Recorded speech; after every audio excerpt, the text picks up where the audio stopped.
ស្រុកឃ្លាតម៉ែឃ្លាតពុកបងប្អូនសង្ឃឹមជួបជួនថ្ងៃដែលខ្ញុំបានធូរធាមកដល់ភ្នំពេញស្វែងរកការងារក្នុងចិត្តកំព្រាព្រោះមិនដែលស្គាល់គេសបន្ទុកជួលគេមួយខែ$40រួមនៅឯកាគ្មានអ្នកណាយល់យើងសជីវិតពោពេញដោយភាពក្រៀមក្រំពុកម៉ែចាំចុងមិនយូរកូននឹងវិលវ័យនេះហើយជីវិតគ្រួសារយើងក្រព្រោះទាំងត្រដោតស៊ូគង់បានជោគជ័យអារម្មណ៍ក្តុកក្តួលខំប្រឹងទាំងយប់ទាំងថ្ងៃពេលបានកម្រៃយកទៅចិញ្ចឹមគ្រួសារអង្គុយអោបដៃស្រមៃមើលថ្ងៃរៀបលិចនឹកឃើញពាក្យពេចន៍ពុកម៉ែលោកបានផ្ដាំថាខំប្រឹងតស៊ូក៏នឹងថ្លៃថ្លាជីវភាពគ្រួសាររុងរឿងត្រចង់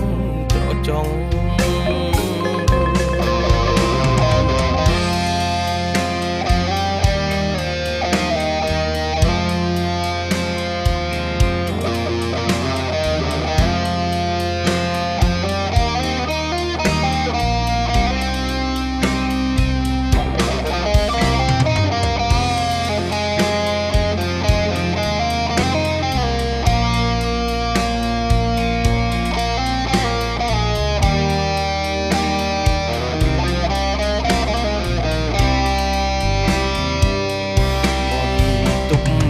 គេមួយខែ$40រួមនៅឯកាគ្មានអ្នកណាយល់យើងសជីវិតពោពេញដោយភាពក្រៀមក្រំពុកម៉ែចាំចុងមិនយូរកូននឹងវិ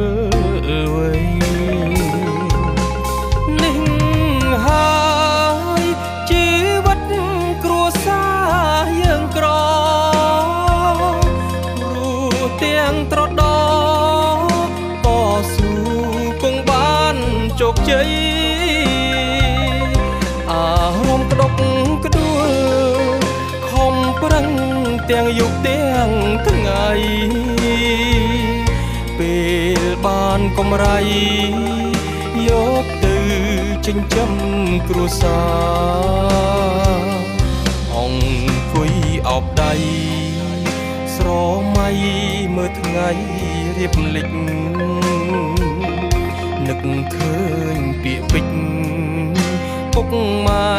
លោកបានផ្ដាំថាខំប្រឹងតស៊ូក៏នឹងថ្លៃថ្លាជីវភាពគ្រួសាររុងរឿងត្រចង់ត្រចង់